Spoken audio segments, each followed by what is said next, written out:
Quand on met son bien en vente, on est généralement confronté à une double peur. La première de ces peurs lorsqu'on est confronté à une agence immobilière, c'est de se voir appliquer des honoraires, comme on dit, à la tête du client.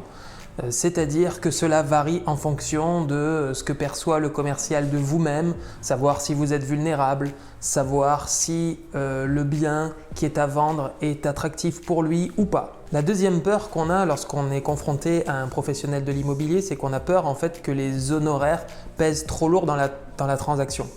En effet, quand on a un bien à vendre, en fait, on a mis souvent des années à constituer ce patrimoine, on a mis des années à rembourser le crédit et quand le professionnel vient et peut annoncer le montant des honoraires, on a peur que ces honoraires pèsent trop lourd dans la balance. Vient alors sur la table la question de la négociation des honoraires. Alors, a-t-on le droit de négocier les honoraires d'agence ? Je pense que la réponse va plutôt vous surprendre. Si la question vous intéresse, alors vous êtes au bon endroit. Bonjour, je suis Jean-Philippe Avon, agent immobilier à la transaction sur le Pays d'Aix depuis 2015 et directeur de l'agence immobilière Valeur Ajoutée, agence à honoraires réduits sur le Pays d'Aix et qui est basée à Venelle. Alors, comme d'habitude, j'irai droit au but. Un agent immobilier, une agence immobilière, sur le principe, n'a pas le droit de négocier ses honoraires. C'est vraiment un principe de base légal qui a été posé par un arrêté en date du 10 janvier 2017 et qui est entré en vigueur le 1er avril 2017 et ces arrêtés ont été pris dans le cadre de la loi qui s'appelle la loi sur l'affichage. En effet, le pouvoir législatif a souhaité réguler les pratiques qui ont été précédemment énoncées, notamment des honoraires à la tête du client et aussi dans un but des fois inavoué, nous pensons, de baisse des honoraires d'agence dans un contexte qui serait davantage concurrentiel dû à la transparence des prix. Donc cet arrêté pose essentiellement 3 principes. La première de ces règles, c'est que les honoraires d'agence qui sont affichés par le professionnel ou annoncés par le professionnel doivent être ceux effectivement pratiqués. Ça veut dire quoi? Ça veut dire qu'en cas de contrôle de la répression des fraudes, ils vont être comparés deux choses. Vont être comparés d'une part les actes authentiques de vente qui ont été signés dans lesquels se trouve le montant d'honoraires et on va comparer les honoraires dans ces actes au barème qui est annoncé par le professionnel sur le site internet de l'agence ou à l'intérieur de l'agence. C'est-à-dire que l'on va voir le barème directement.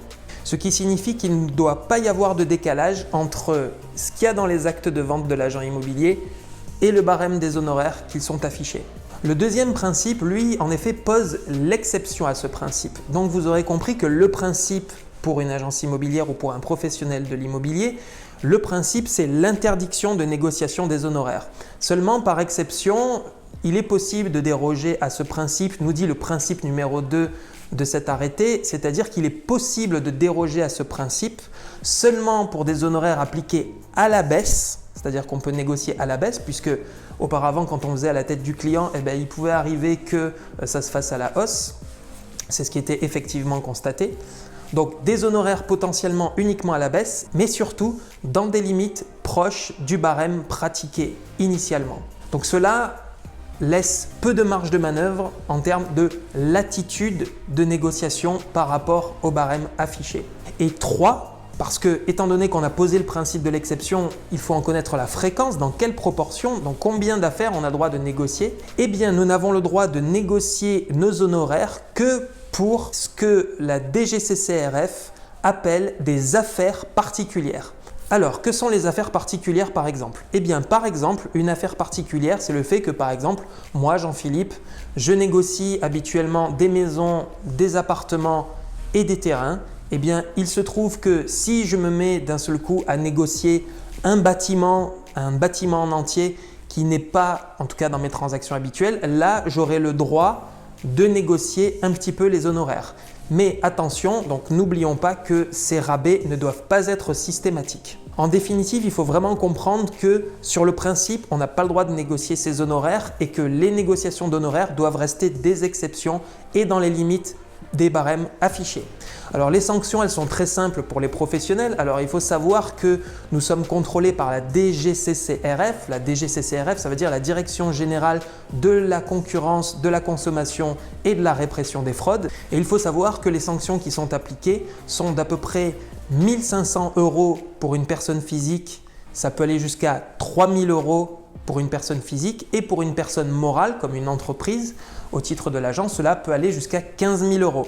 Et sachez également que là, on peut se dire, mais par rapport à des honoraires d'agence, ça peut paraître peu, 1 500 € par exemple, pour une infraction pour une personne physique, pour un agent immobilier, pour un agent mandataire par exemple, sauf que ces amendes sont cumulables par infraction constatée. C'est-à-dire que si on fait 10 ventes où on a négocié les honoraires, eh bien, il peut y avoir 10 fois 1 500 € d'amende et 3 000 € en cas de récidive.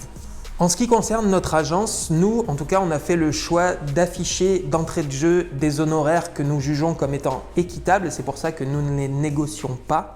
C'est parce que ces honoraires sont équilibrés et qu'ils sont en moyenne 25 à 40% moins élevés que la moyenne constatée en France. En résumé, les honoraires ne sont donc pas négociables sauf exception, et vous avez vu que ces exceptions sont extrêmement minces. Si ce n'est pas déjà fait, je vous invite à télécharger notre guide Vendre en 30 jours sur le Pays d'Aix qui vous permettra de préparer au mieux votre vente avec quelques-uns de nos meilleurs conseils de professionnels. Vous pouvez télécharger ce guide soit dans la description de la vidéo, soit vous pouvez cliquer sur le bouton En savoir plus qui se trouve sous la photo de couverture de notre page Facebook.